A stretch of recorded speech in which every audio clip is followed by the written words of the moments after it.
All right, welcome into the Trey Lance edition, episode 5 of the Gress podcast on this last day in January here in Dickinson, North Dakota. A lot of good football again happened over the weekend, just the 2 games. But, man, I can't remember the last time we've had a playoffs this good, where all the games have just seemed to be just so good, back to back to back, and just keep trying to one outdo the other, which is crazy to think. Like I said, I don't think we've seen the playoffs like this for... I'm trying to think back on when we had games this good where they were just all... And I can't think back to a playoffs where that happened, but great week. And obviously we got to start off with a little bit of non-playoff related news when reports came out Saturday afternoon, reported by Adam Schefter and Jeff Darlington, that Tom Brady is allegedly retiring. Now there's been some reports out. I know his dad has came out and said in text to ESPN saying he hasn't made his decision yet. Right now it sounds like he's out on vacation, out of the country right now. He's also talked to the GM of the Bucs, Jason Light, saying that he hasn't made his mind up yet. But if this is the end of Tom Brady, man, what a career growing up. He's by far and away my favorite player.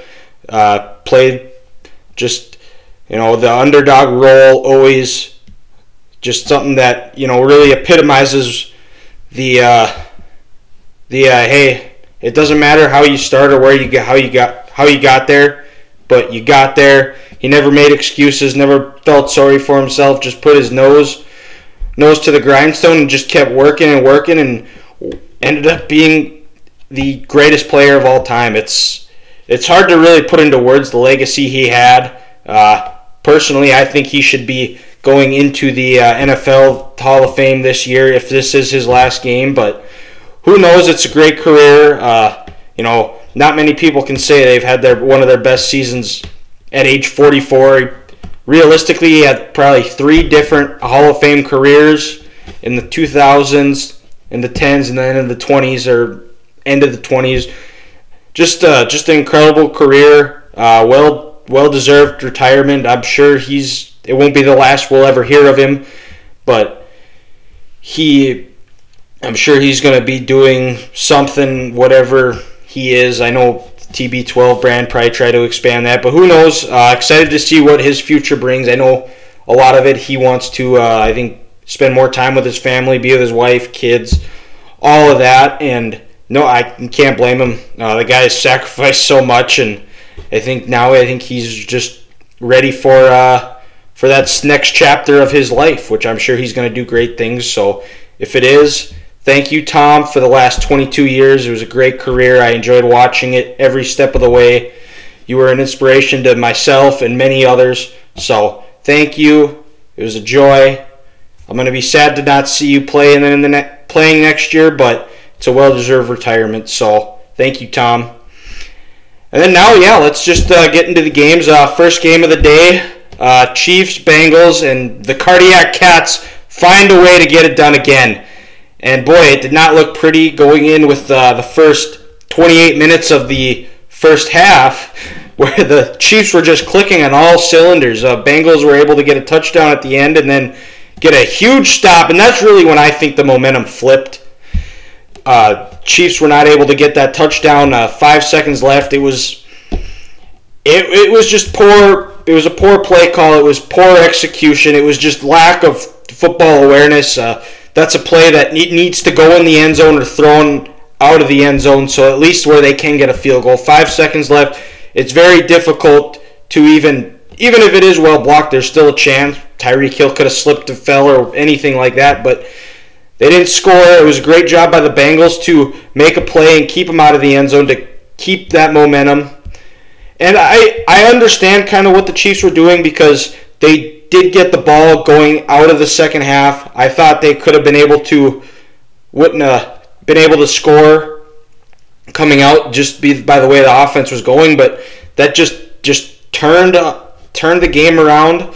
Bengals defense, which credit to them because they played incredible in that second half, finding ways to get pressure on Mahomes, making him uncomfortable, and just did not seem himself the last 2.5 quarters, where the Bengals just found ways to get pressure, and the Chiefs, they played like they were playing earlier in the year, where the turnovers, just the bad mistakes, the drop balls, fumbles, interceptions, they just reared their ugly heads, and it came back to bite them finally. They were able to turn the season around, and they were playing really, really good football. And then yesterday, their problems kind of reared their ugly heads again. And but you have to give credit to the Bengals. They never quit. They were never felt they were out of it, and they just kept playing. It was a great coaching job by Zach Taylor and Joe Burrow playing. They just kept playing. They got punched. They just keep finding ways to get back up. And I thought that it was going to be similar. I thought the Bengals, I didn't think they were going to be able to find ways to get in the end zone, but they did. They found ways. I keep thinking that the O-line, their poor O-line play, and they might be one of the worst offensive lines to be playing in a Super Bowl, but they just keep finding ways to win, and that's just a credit to Joe Burrow and the rest of the guys, where they just nothing seems to rattle them. They just take a punch and they just find ways to take punches back, and they haven't had the explosiveness that you've seen the way they were playing with at the end of the year, but they'll just kind of go body blow, body blow, body blow, and then at the end they were able to get some haymakers in and able to knock the Chiefs out. I think everybody thought that when the game went to overtime, the Chiefs won the coin toss, because that's how games are determined, I was told. But weird, if you get a stop, your offense does get to touch the ball. So the Bengals were able to force a turnover off a tip ball, and Chiefs defense just couldn't get a stop, and Bengals went out, kicked a field goal. Evan McPherson continued his streak of just dominating, and the Bengals, for the first time since the early 90s, they are playing in the Super Bowl. With their first an opportunity to go win it. And right now, I think they're opening up as a 3.5-point underdog. I saw yesterday. So interesting to see where that line will go. We'll get into a Super Bowl breakdown next week sometime. And the Chiefs, well, they've got some cap issues. This could have been the last time Tyrann Mathieu plays for them. They've got some other contracts they got to figure out, and they will see what happens. I don't think they're going anywhere. I think realistically, I wouldn't be shocked if the AFC Championship game's at Arrowhead next year. So, but credit to the Bengals. Hats off to them. They've earned everything they've gotten this year, and they move on. And looking forward to 2 weeks in Los Angeles. And now we'll just go over to the next game, the Rams and Niners, and another the Stafford trade that almost a year. Actually, it was a year to the day yesterday that the Rams traded for Matt Stafford, and it's crazy how that works out, the timing. And 1 year later, they make the trade. A year ago, they make the trade. 1 year later, yesterday, now they're playing in the Super Bowl. The Rams, they've always kind of done things unconventional. They're not afraid to go out and sign big free agents, and like Odell, Von Miller this year, who've been making huge differences in the playoffs. The way Von's been able to get pressure on opposing quarterbacks, and really helped Leonard Floyd, continue to help Aaron Donald, who's probably playing the best football player in the NFL right now. I don't see anybody playing it, especially at his position, pound for pound. I think he is the best player in the NFL right now. And then OBJ, just big game. He's playing like he was when his rookie rookie year and the year they made the playoffs with the Giants, where he just seems comfortable. He's playing with a lot of confidence. He's playing with swagger. And the way the Rams are able to get stars, continuously get stars, trade for them, is a credit to Stan Kroenke and Sean McVay, the culture they've built within the Rams, where they have a strong respect. The players seem to have a strong respect for upper management and understanding that getting them all built together and making them play as a team, that's hard to do, especially with the high-profile guys that they have playing for them. So it's a great job by McVay. And we'll get into the game now.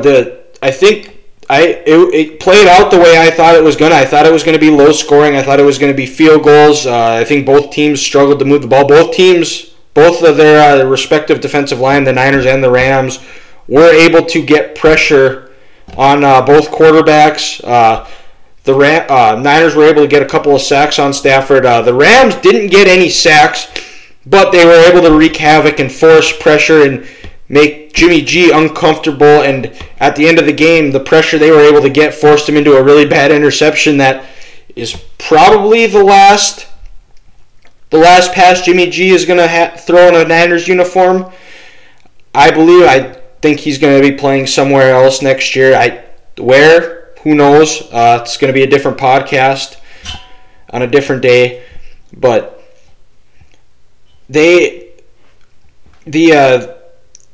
and I think really the game flipped when Jaquiski Tartt dropped that wide-open interception he had that Stafford was short on, and it was wide open. He just goes in and out of his hands, and to his credit in the press conference, he took ownership for it. He's like, I got to make that play, and in the end, I think he's going to be better for it. He'll learn, but I feel like the game flipped.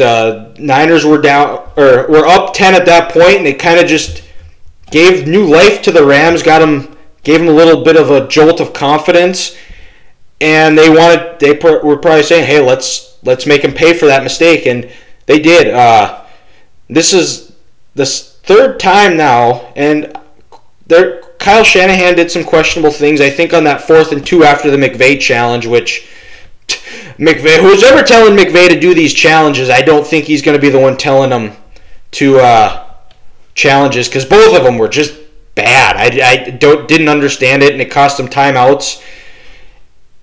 And this is the third time Kyle we'll back up a little bit here, but I think after that challenge, I would have probably gone for it if I were Shanahan. I think it was 4th and 2. They've been able to run the ball. I know they didn't have much success the last play, but I think you do try to go for it and just try to end it, because there was probably another, I can't remember the time. I want to say it was about 8 minutes or so left when that happened.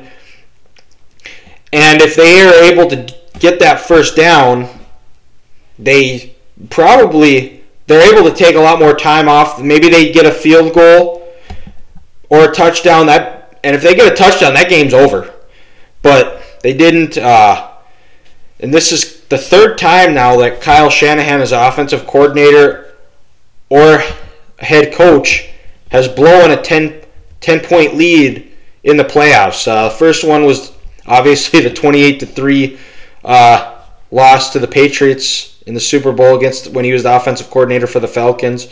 And then in Super Bowl 2 years ago when they lost to the Chiefs, they were up 10. They were up 20-10 and ended up losing that one. And then this game yesterday, obviously, there's something going on there. Sure, he's a great coach. I'm sure he's going to find ways to figure it out. Maybe that goes into the decision to draft Trey Lance to be a little bit more dynamic offensively. Trey's running ability will give them that dynamic next year. So we'll see if that pays off. But at the end of the game, too, on that last drive where they had a chance to go and take the lead, or to tie it or take the lead, Debo wasn't even targeted once. He's your best playmaker, and he doesn't even have a single target, which is mind-boggling. Like, I don't understand how you do not target Debo at all on that last drive. So Niners season is done. We've got Rams, Bengals in the Super Bowl 2 weeks from Sunday at SoFi. Excited. There's going to be a lot of buzz going around. We'll get into that next week. Next week, breaking down. I'm not sure how I'm going to do my 2 episodes yet, but stay tuned. I might have a little bit more of an update next episode, which exciting news on the Gress podcast. We're going to have our first guest next week, so make sure you tune in, listen. It's a good one. I'm excited to have him. And you can check us out now. Some other exciting news on the podcast is we are now on iTunes. You just got to go into podcasts on your app.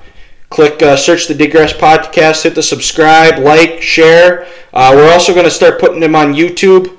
I will post a link. Try